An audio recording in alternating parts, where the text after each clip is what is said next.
And I'm going to start with, please do raise your hand. It's better to resolve each part as we're going through, okay? So what are we going to do today? And what are we going to chat is the imposter syndrome, this very famous, beautiful imposter syndrome that we all have, no matter the age or our education or our career level. It just keeps coming in, and the more aware we are, the better we can tackle it. And because I have some familiar faces, but not so many, I would like always to introduce myself. It's like why I'm here and why do I need to do that and why you should listen to me, right? So my name is Chrysa for short, and I'm a certified career coach. So what that means, I am trained from the International Coaching Federation. I got my hours, I got my trainings. I passed my exams, and the past 3 years, I set up my business. And I work, I have Chrysalogy here, where I work as a full-time career coach with individuals and companies. And I have another company in Switzerland with 2 more partners, the GrowthUP coaching platform. I call myself a career pivoter, professional one, because I've changed quite a lot. I used to be, as I say, teacher. I was a teacher of ancient Greek, and then I moved to Brussels. I did a master's in the EU affairs, so I worked a lot in consultancies and in the lobbying, and then I decided that I had enough after a very lengthy burnout, and I completely changed my life. I started coaching for myself, and then I was like, okay, I fell in love. That's it. And then I entered this entrepreneurial world. And I do love one thing I enjoy doing is like having fun. I think when we are having fun, we learn the best and we enjoy and we reflect the most. So, I mean, maybe you will tell me at the end how fun it was, the training.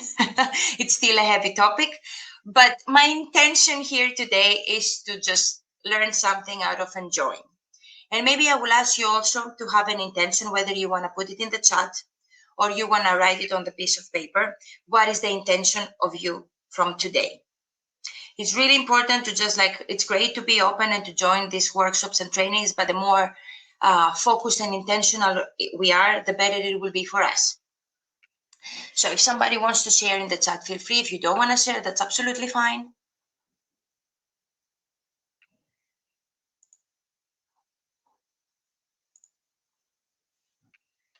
We still have some people joining. I want to learn how to make imposter syndrome work for me. Okay, we will definitely have some tools for that, Saud.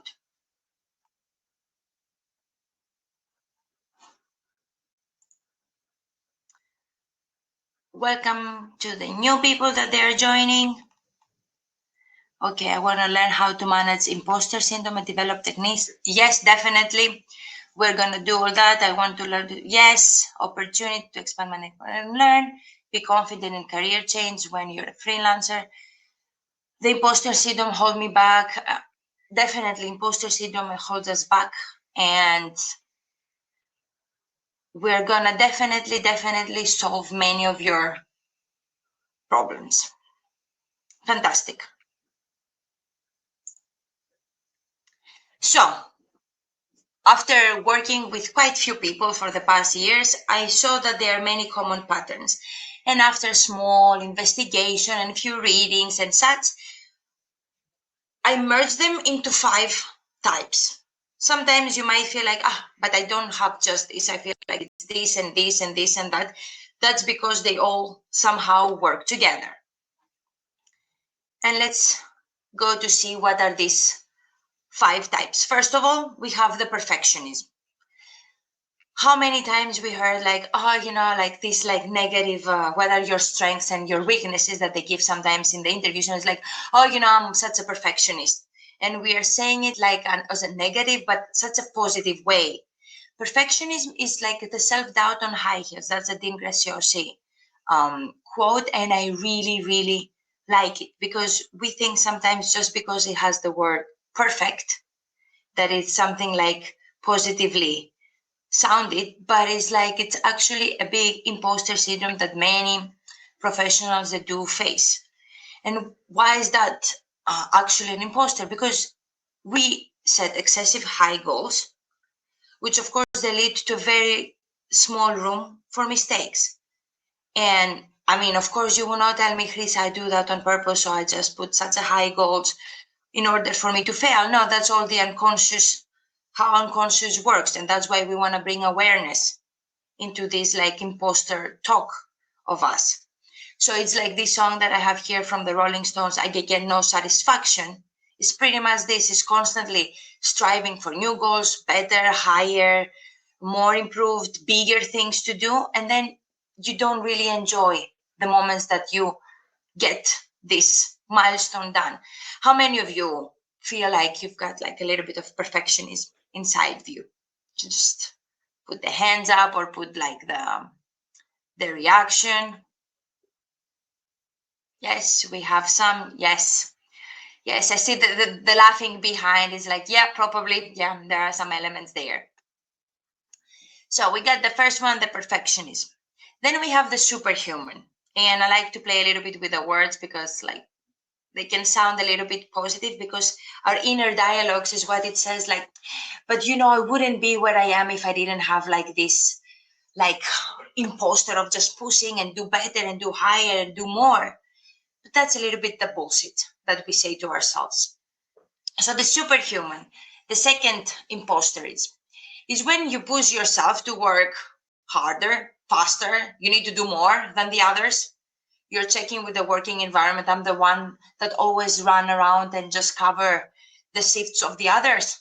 I used to be like this, you know, they couldn't deliver. And I was like, yeah, you know, I have some time because I finished everything and I can do more.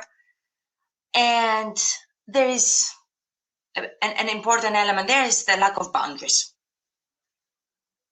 When you're just constantly boundaries within yourself and with the others, when you just constantly try to measure up yourself with your surroundings, you just push yourself to do more and more and more. And then we have the natural genius. So what is the natural genius? Is when we evaluate and we judge our competencies based on how easy or fast we accomplish things. How many of you, if you remember, maybe you're like in this recent situation of you started a new job. Do I have anyone who just recently started a new job? Is there anyone in the audience? I'm trying to just see the ones that I can see. Yeah, we have some people here that they just joined. Yes, a new job. So how many of you, you're like from week one, I was like, this is too much, and how can I do things just to prove myself because it's a new job and I need to just deliver something, and we put like all this pressure of like, yes, exactly. I love the reactions of the laugh, because we're being a little bit sometimes ridiculous with ourselves, because you start a new job and we expect, oh, but I don't know what they're doing. We expect we should already deliver from week one, and we don't give a little bit of time to ourselves to just, you know, learn. As simple as this is. And the older we get and the more expertise we have, sometimes the more difficult it is to enter into this student role. So far, so good with the first three imposters. I'm checking the chat. Do we have any questions? I'm seeing some of your faces. Okay, if we have any questions, please just stop me any moment. And then we have the soloist. And it's the example that I always give. If you go to see a concerto and you just hear one violin, would you be that satisfied? Not really. So it's the soloist is the imposter syndrome of the person who is like evaluating their self-value based on the productivity that they have and how they can do things alone. So these people have a little bit difficulties of asking for help, which means I'm going to do it alone. I'm going to work overtime. I'm going to struggle a little bit extra rather than just going and ask my colleague, because probably we assume that my colleague would think like, I'm not smart enough, or I'm not knowledgeable enough, or it's something that was said before and I didn't keep it in mind. So we have this struggle, the inner battle of like, you know, our self-worth comes like how much we can do things alone or not. And asking for help, it's a weakness.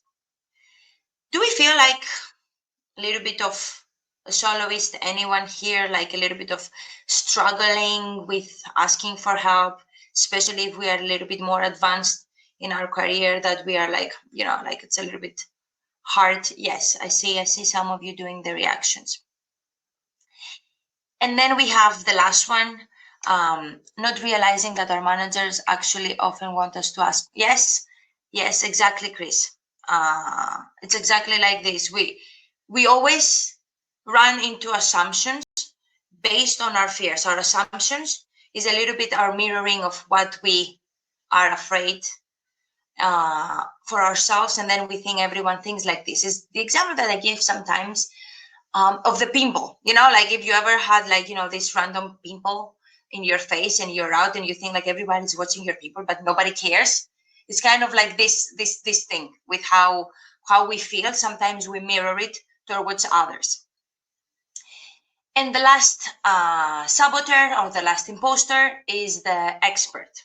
So what is the expert? We measure intelligence based on what and how much we already know. And I get sometimes into this loop. I'm like, okay, it's like, I don't know that. Oh, damn it, I'm not that good, And then you have like this inner dialogue of where your imposter kicks in and you are like, yeah, I don't know much. And when I will know all this, and there's so much knowledge. But that is a little bit controversial because you're all actually on this L&D community, which is like learning and development. And learning and development doesn't stop. So it's a little bit hard to be this ultimate expert when there's constant new things to learn. And this is actually, I assume here that you love all of your learning. That's why you're here. You want to learn something. You want to take something out. So we are constant work in progress. How are we doing with these 5 imposters? We're good. See the faces. Okay. It's also like loading slow, so till I see your faces to make sure that we are somewhere. Okay, so I'm moving on. Okay, so I have a question just to get to know a little bit each other better. With this poll, which type of imposter feels more relatable to you? Maybe it's more than one, but just to see a little bit where you are.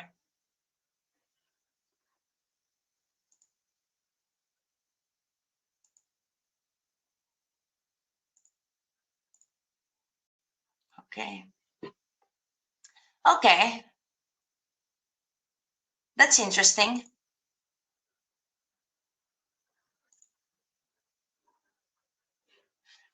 Okay, we have like many perfectionists here.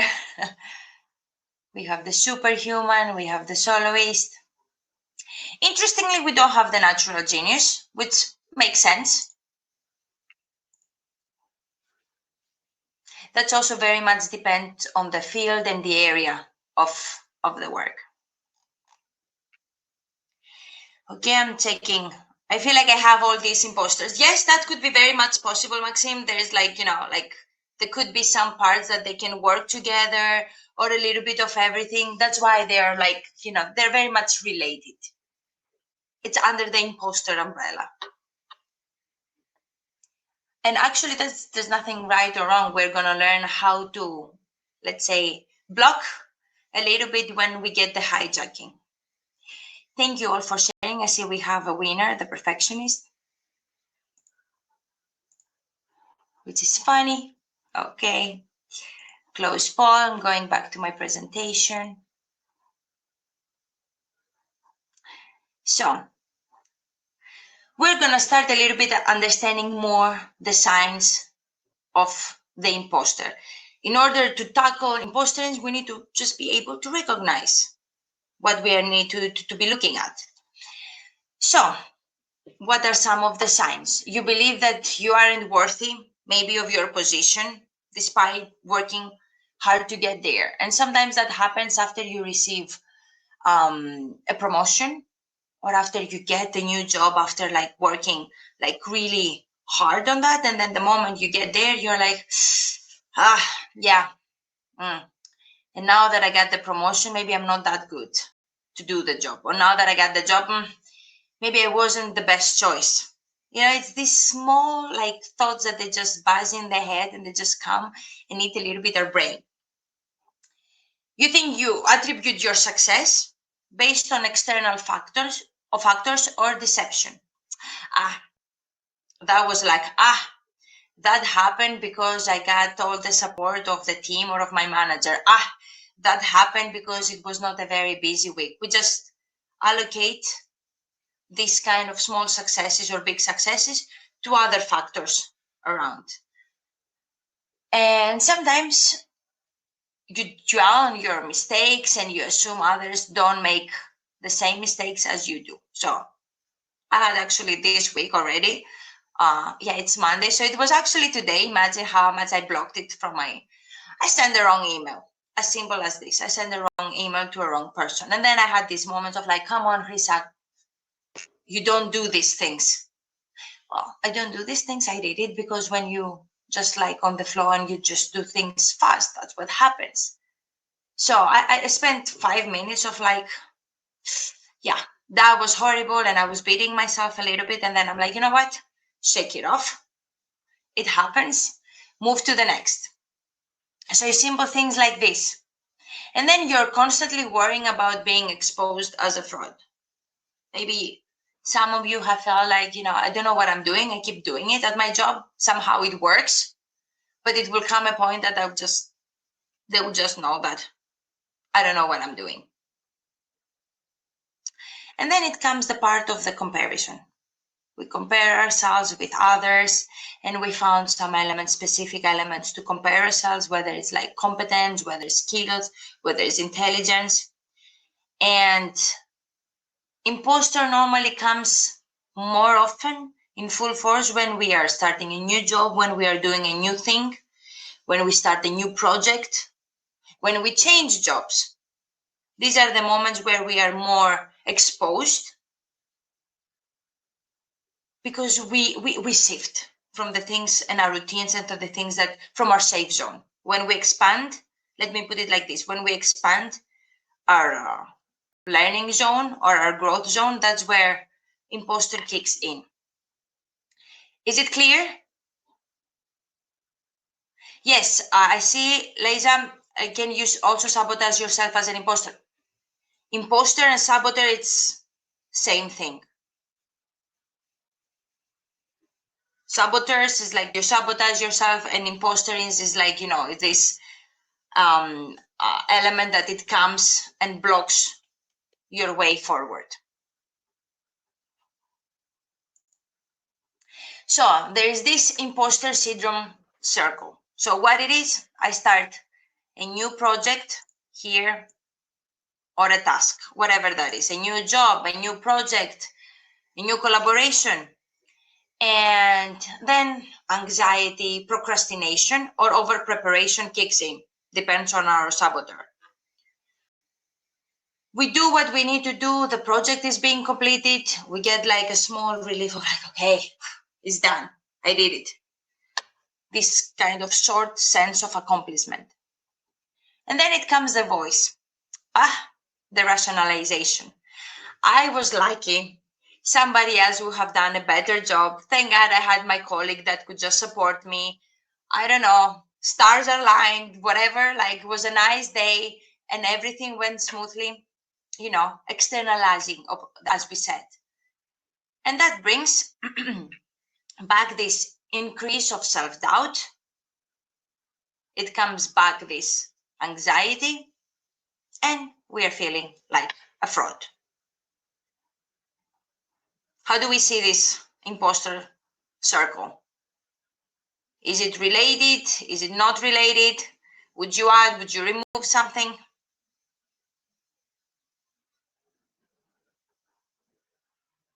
I see some faces like, are we still here? Do we have questions? Do we just want to make sure we all go together forward? Okay. Okay. So here are some facts at the workplace that And we have like people with an imposter mindset. After they give us, we said, their success due to lack, rather than just saying, hey, I did that because I have the skills, because I work hard, because I was prepared, because I could be proactive because of this and this and this and this, which is brings us to the loop of, okay, when it comes the point where you want to ask for a raise and you want to apply for promotion, you're not feeling confident enough because you're like having troubles to really be assertive and to track down all the things that you achieved. There is a part of fake it till you make it, but I'm not entirely supportive of this. Is like the moment you feel it, that moment you show it. So we need to really be aligned how we feel and what we share. And in order to feel, we need to have these facts and to gather these successes. So you might feel sometimes you're overworking, you're overdoing, and everything is just like, unsatisfactory. Is because one of, as we said, the perfection is when you have high standards that you set for yourself and you cannot reach them, how you will get dissatisfaction. And that's why it's called imposter, because it creates us this vicious loop of constantly trying without getting any satisfaction for ourselves. But now we will know better and we will see how we can identify these elements. So why do we need to overcome our imposter? And sometimes overcome is not on the matter of just, it's here, I take it, I throw you out, but it's about recognizing it. You come as a voice, as a shadow, as whatever that is. I hear you. I don't need you. I'm going to shut this noise down. And why we need that? Because we don't need to have self-doubt. We don't need to feel anxiety. We don't need to feel stress. Because when we have this constant feeling of anxiety and stress and we don't believe in ourselves and we create this self-doubt and low confidence, it's an element where it can lead actually to burnout. We don't get this job satisfaction. It drops our job performance. And of course, the long exposure to this stress and anxiety to the burnout, it can cause like depression. And because I do work a lot on the burnout prevention, and these are the elements that I keep like always try to raise awareness. They sound simple. Burnout is not only from working too hard and too much. Burnout is also part of not feeling satisfied with our work, with the things that we do. And it's a lot of inner also emotions and feelings. So while we can all recognize that we get this hijack of imposter or saboteur, we can also have the knowledge of being aware about this and then take an action. Okay? I see also the chat. I love how you can just interact with each other. Yes, that we attribute failures, internal factor, but successes to external factor. That is fantastic realization, and that is something that many of us do. When it's like a mistake, it's my fault. When it's a success, it's other people's success. Fantastic. Do we start with the first exercise? Yeah. Okay. Can the first ones that they were here, I asked to take a piece of paper and a pen. Just a piece of paper in front of you and a pen. If you can get that, I give you minutes, and then what we are going to do. You're going to draw your little imposter. However that looks. Maybe it looks like words that they appear in your head. Maybe it looks like a little devil. Maybe it portrays with like a persona from a movie, like whatever that is. I have, for example, the Dolores from Harry Potter. I don't know if we have any Harry Potter fans here.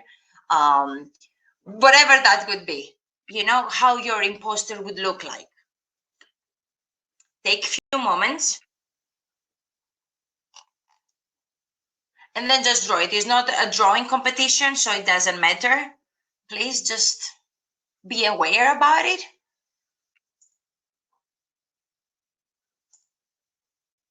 I'm going to go back to see you all.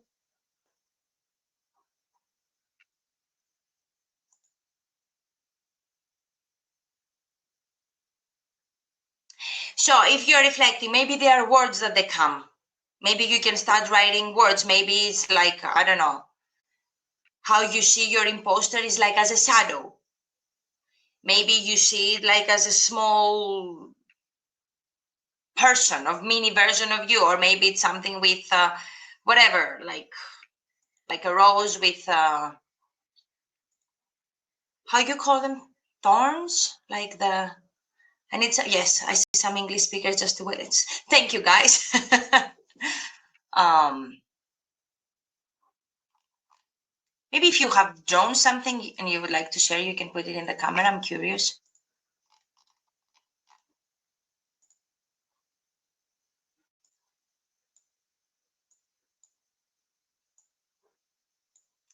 Okay, I'm scared about what I ended up drawing. It doesn't matter. Just start drawing whatever comes to mind or however it feels. Like, I really want you to connect on how it feels. Okay, that's like a little devil. I like this, Suzanne. Okay, Leticia. Okay, we have another little devil. Nice. Okay, Mr. Messi and Mr. Man. Okay, nice. Okay. I like this one, Chris. Okay, nice with the wall. Nice. Okay, if you have drawn it, a magnifying glass. Okay, with a spotlight. That's also very interesting. So you see your imposter is can have a different version. Doesn't need to be like this traditional evil thing. It could just be like, as Maxine said, a magnifying glass. That it feels like there's like someone just like looking at me like all the time. So what I want you to do, if you all drew something, I give few minutes. If you draw it in a notebook, I would like you to just remove and cut out the paper, and I want you to just hold it as a small leaf. So if it is on a notebook, just remove it from the notebook.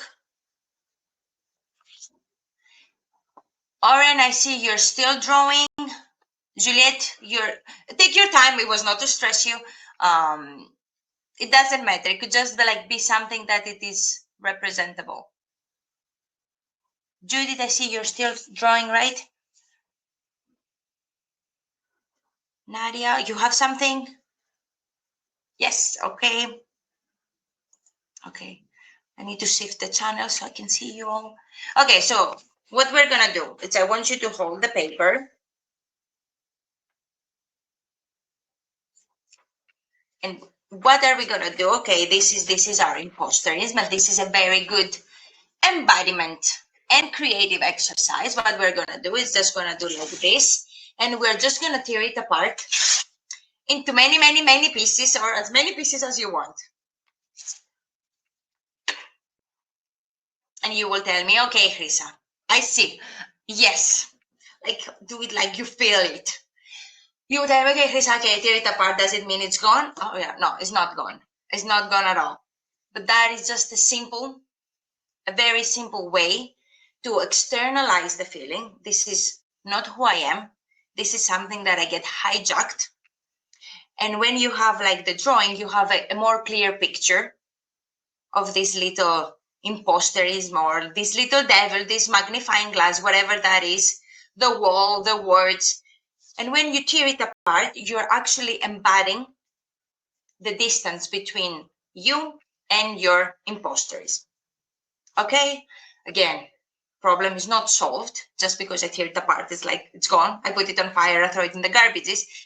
But that is a very empowering exercise to do when sometimes it feels like I cannot really shake it off.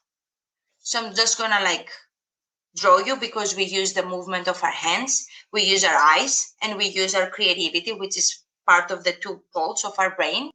And then we're tearing it apart, and we show it gives us empowerment of I have you on a piece of paper and I can do whatever I want with you. Okay? How does it feel? Does it feel like, I don't know, if you want to unmute to share one, two things, or just use the chat?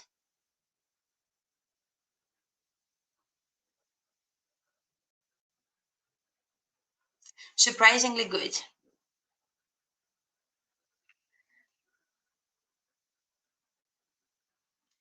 more empowering than I expected. Thank you for sharing, Susan. Yes, I'm lighter than before. Yeah, I mean, it's simple things that you will tell me why we don't use them for every day. As I'm saying, sometimes journaling and writing, it's not about solving the problems. It's about like just taking a distance and being able to reflect and to externalize. Feels like it's possible. Everything is possible. Okay. I have more exercises that we can do. We ready? Okay. A little bit, I need to see a little bit your energy. I know I started actually more tired than what I'm now. I'm getting like a little bit hyped working with you guys. Okay, let's go back. So wrong arrow. We tear it apart. And now what we want to do is we want to draw our best self. So I'm going to try something for first time. If it doesn't work, it doesn't work. I decide I will go how it goes. So I created a board. Please tell me if you can see this whiteboard. Yes, I see. Okay, it works. So please do, do take a spot and maybe try to draw your best self. I hope that will work. I'm not sure. I've never tried that before. Yes, okay, so we have, try to get the space. There are some like here in the corner on the bottom, like, you know, just don't draw on top of each other. Okay, that's actually fun. I think that's more for me to enjoy. Okay.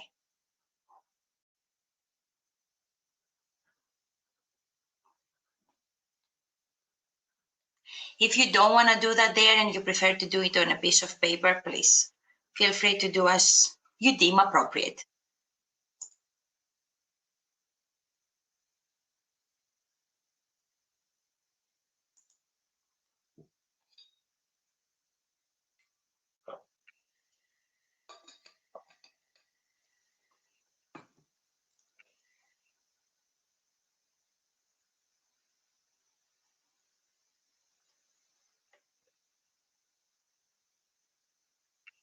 And as you're drawing, okay, Suzanne, I love that. Chris, I love that. I can get my cursor to draw. Okay, so maybe you can select in the bottom. There is the third is the draw, is the little pen. Maybe you need to change on the bottom of the screen. There is like the cursor, there is the hand, and then there is the pen. Maybe with the pen you could draw. And as you're drawing, I want you also to have a word behind what is this best version of yourself. So I see you're all drawing a version of yourself, but maybe it's like, you know, empowered. Maybe it's like strong. Maybe it's like with great boundaries. Maybe it's about like, yes, I say strong and powerful. Like the good job. Maybe it's like just tapping into my shoulder and saying like, fantastic job, and recognizing the small wins. Peace and quiet with a coffee. I love that, Judith. I'm trying to go up and down. No, can I? Yes, I can. Okay, I see here the sun. Maybe it's like, you know, like I see myself as a sun burning all the obstacles and the barriers away. Happy and calm. I see somewhere and I don't know. I know. How can I go? I found also how can I move around. Radiant sun. Oh, now I see these things. Balance. Oh, I love this, like laying under the tree. Maybe sad, like I see also some sea around. Okay. I know I've got this. So believe in myself. Connected with my heart. Guys, you're drawing really good. I tried before. I was not able to draw very well. So I guess it's better that I am doing the training and I'm not drawing. Okay. Connected with my heart. Okay, so that is great. I don't know who is this, who drew this with a heart, but very nice. Okay.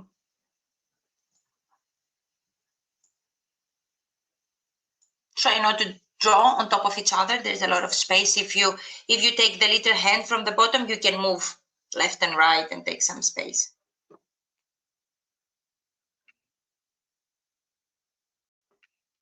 Very nice.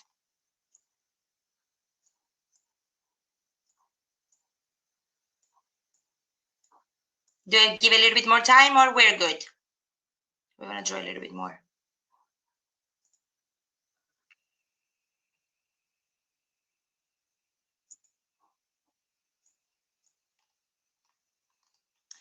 So this, guys, is the best version of yourself, and the great way to just disempower imposterism is to empower the elements of our very best self, having fun. I like the dancing, the John Travolta kind of vibe.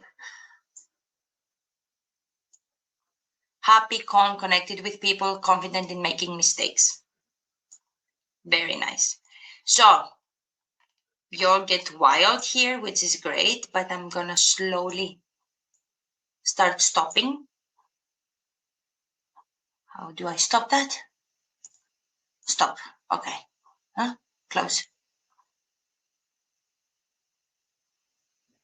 Okay. I did that. Okay, that worked well. I didn't expect that. So good job, guys, for the drawing.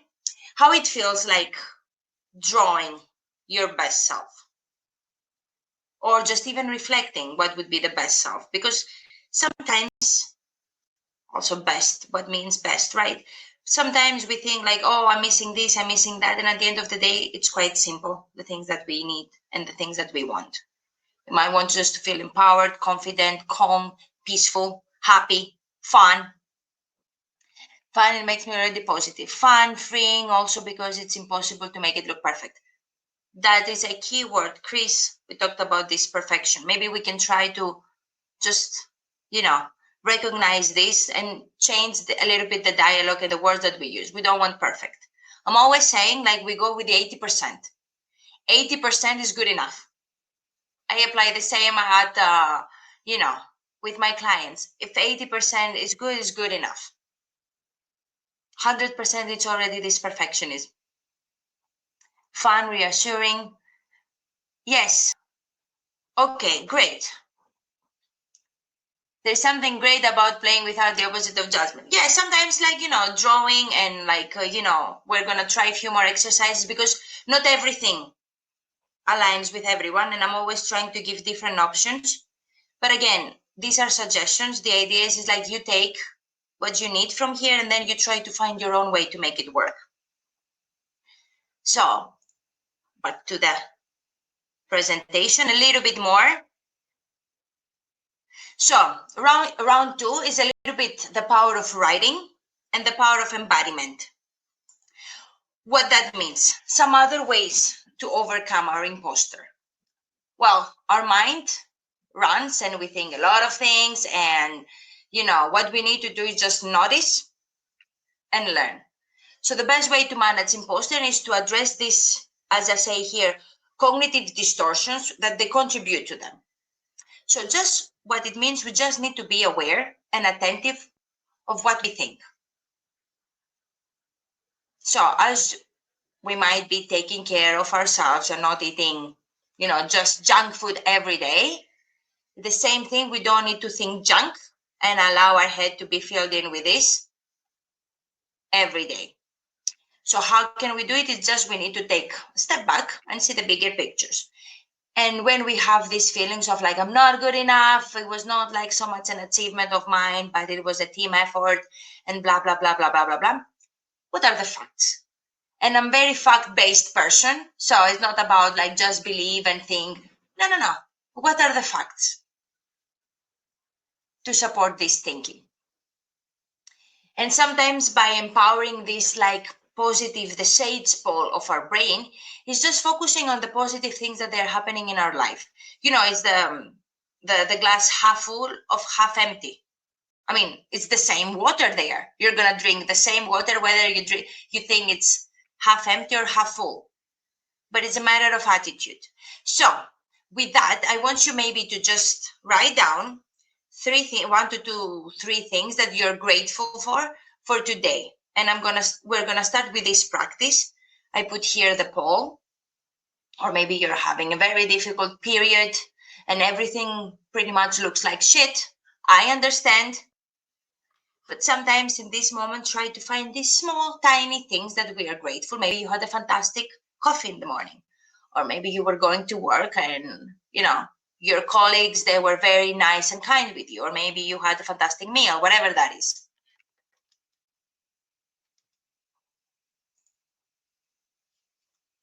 One to three things that you're grateful. Family, new opportunities, challenges, lovely lunch. Great. Sunshine, working in a field I'm interested in. Yes, great.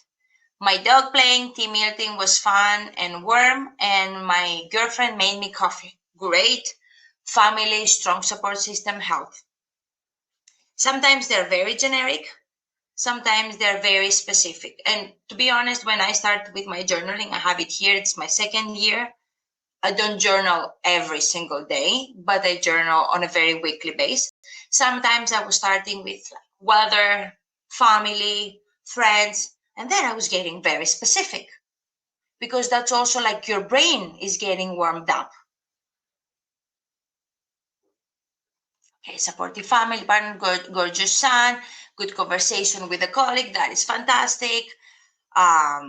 Yes, grateful for the people believing me, listening to me. These are fantastic things to be grateful for, no? And sometimes we forget and we need a reminder. So, really nice, and thank you very much for sharing your gratefulness here with all of us. The sun is shining today. Okay, building close relationship with fellow swimming buddy. That is very specific.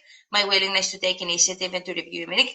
Fantastic. Showing up at work, ownership, internal peacefulness. Fantastic. Okay. I always advise that would be pretty much a day-to-day practice that you can all do, or when it feels like a heavy week, that is great actually to just focus on what are the things that you're grateful, even when it feels like, you're just pissed or sad or upset and, you're struggling to find these things. It's still important to write them down and to recognize them. It just do a small shift in the brain. And I continue. Celebrate your successes. We had many people here in the chat talking about, just jumping to the new task when things are going wrong, my fault. When things are going right, everybody's effort. It's very, very important to celebrate successes.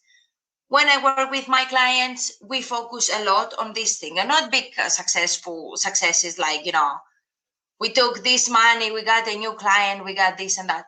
It's important to celebrate the small one. And some of you mentioned these things, for example, in the things that you are grateful, but building a great connection with the swimming buddy, or talking to the boss, or getting the answer that you needed, or delivering the project that you wanted, or finding an answer after a struggle.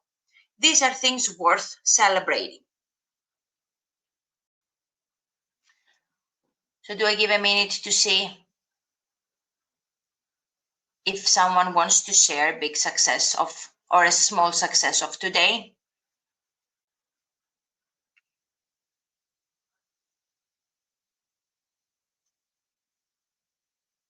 If you want, you can share it in the chat. I didn't make a poll. But being able to put ourselves into the condition of just okay, Chrysa, what did I do today? Nothing impressive, but you need to find something now for the sake of the exercise, because Chrysa is asking to write something.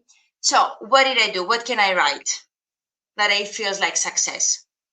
If you're struggling, and success could be even that I managed to sleep 8 hours. Maybe it's I didn't sleep today, but I still managed to get things done at work. Maybe it's about your family. Productive day. Reply to many pending messages. Yes. Pleased to get up in the morning. What this Exactly. This is a success, Suzanne. Exactly. Like doing something, despite feeling like that, it's a success. Being productive, replying all these emails, very big success. I met with a potential client today. Small get. Yes, you got a new connection, Leticia. No, I'm sorry, Nadia. Ask for help when needed. That's actually a big success to celebrate.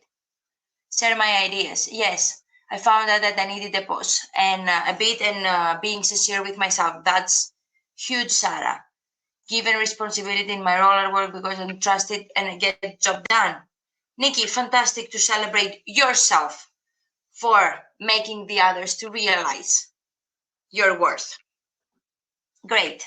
Maxima got through the day positively and with ease despite walking to work feeling low, lack of energy. Great things, guys, to be celebrating for. It's these small things that we need to just sometimes recognize to create the new connectors to our brain from where they see the negative to start seeing the positive. This is what also overcoming with the imposter is like when the little negative voice and everything that you do comes to recognize, oh, it's you here today. And then bringing the best self and being able to just let it go. Okay? We're good? Thumbs up, a little bit of energy. Few more practical exercises. Guys, just yes, yes. I need some I need to see that we are all here. Yes.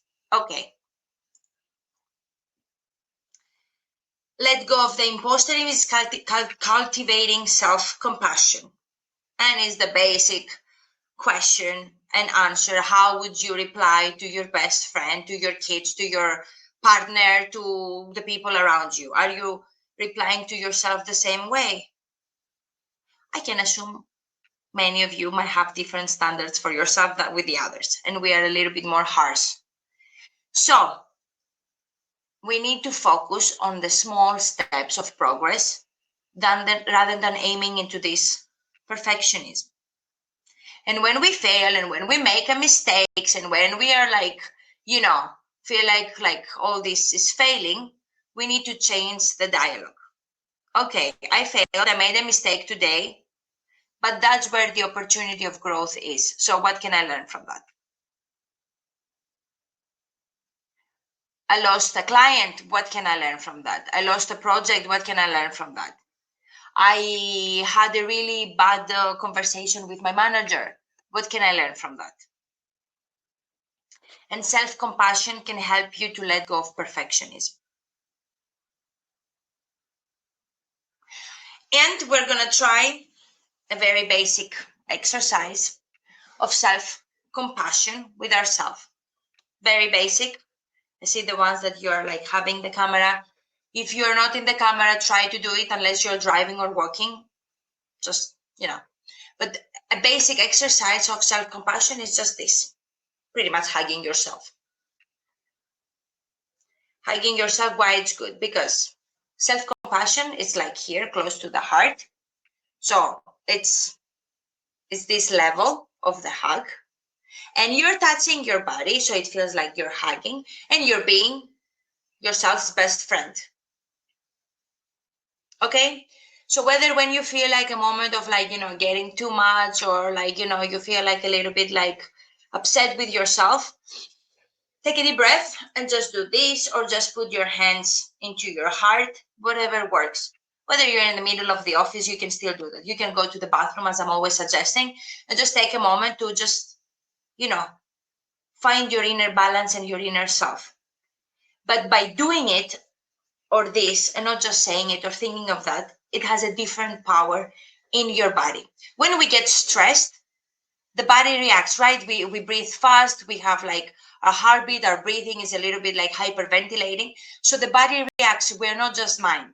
So by doing these exercises, it really helps to self-regulate. How does it feel? It's nice. It's nice to hug yourself. Just, you might look in the middle of the office like the crazy one, just hugging yourself, but so be it. Calming, yes, of course it's calming. Okay, again, these are different ways, take what works for you, I really, really, really, really, really recommend to just try a few times. Try to see how it works. Sometimes we don't know if things are working if we don't try them, right? And then we go to the overthinking loop. Why it's called overthinking? Because, over and over and over and over. And that is also the power of embodiment and writing and drawing and doing actually things physically. So don't read what I write, just hear me out on this. What it actually means when we are like getting anxiety or when we are stressing too much, what it actually means. It means two things. There are things that we can do, or there are things that we need to accept. Again, I repeat, there are either things we need to do, or there are things that we need to accept. And how can we do that? So let's say we choose the topic of our stress or of our anxiety. I don't know, presentation tomorrow for a big meeting, whatever that is. And then you start identifying, okay, Chrysa, what is stressing me? I don't know, the presentation, if I will say things properly, if I will be convincing, if they will like it. I don't know, what else could that be? So already by listing and identifying the elements, you are start unpeeling the stress. It's like the onion. We peel the stress to understand it better, what is the core. So when you have like written like elements like, I don't know if I will present it well, what that means, what is the action that needs to be done? Preparation. I mean, you don't have to wonder if you will be good at it. Just prepare, practice. If I will be convincing, hey, okay, what could be the potential elements that I will need to present? Maybe you go to a colleague, hey, or maybe, you know your jobs, and I'm bringing an example here. What would that be that like they might ask, or how we deal with other clients? What would potentially be the objections? Preparation. There are things that you can do. I came here and I prepared the presentation. I tried to find different ways to relate with each and single one of you, right? And then the second thing is like, for example, will they like it? I don't know. I can only ask. But that is the part of letting go. Will I get the job when I go to the interview? You prepare, you put your best self, you give your best, but whether you take the job or not, that's not up to you. So that is the part of acceptance. I see your heads. We feel good. We understand sometimes, instead of saying, I'm stressed, and becomes like this habit, I'm just stressed and I don't know why. Start peeling the onion. And that to do, you need to start writing. What are the elements of my stress? And from there, is there something I can do? Then do it. If there is nothing you can do, that means you need to just accept and let it go. And how do we do that? We take a deep breath and we fucking let it go. It's very simple. Easier said than done, but that's again a practice, okay? It's the same thing with our imposterism. And then, as I said, the shifting of thoughts. If we start, what if I can't do this? What if I'm unable? Or all these opportunities are due to luck? Or I feel that people will realize I'm a fraud and this will be a failure. You need to shift and reframe the dialogue. Like there's this neuro-linguistic science behind of like what comes to our mouth and in our thoughts, it's like poisons the rest of the brain. So instead of saying I can't, maybe it's like I can't yet, but I learn how. I'm learning and I will get better. I get opportunities because I do deserve them and I'm good at what I'm doing. People know that I have skills and competencies and I have worked really hard to arrive where I am. So it's very basic and simple things that they are important to just recognize and then choose. It's a choice there. We choose to shift the talk. And of course, if it feels very overwhelmed and you're not able to do it alone, you can always ask for help. There are many experts out there that they support, and they can help you with this journey. Nobody has to do everything alone. So I got a little bit more of the time, but I wanted really to thank you very, very much. I'll have 15 minutes more, so I will open it to a conversation. I wanted to share also that in 2 weeks' time, I'm going to be having a free masterclass. If you want to join, you can scan the code. It's for free, and it's a career clarity masterclass. So if you're thinking to change career, to go for a new role, to just get a little bit more clarity of who you are, what you need, what you want to do, feel free to join. It's for free. And I want to see now, it's like very, very important to see what we learned. So if this workshop, if this session was a hashtag, what hashtag would that be?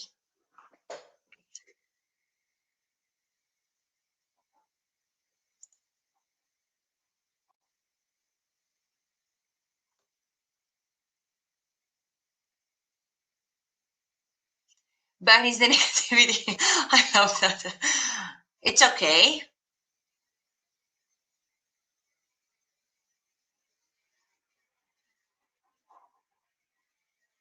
Fantastic start to the week. Nice. Kicking my imposter. I'm going to use all your hashtags.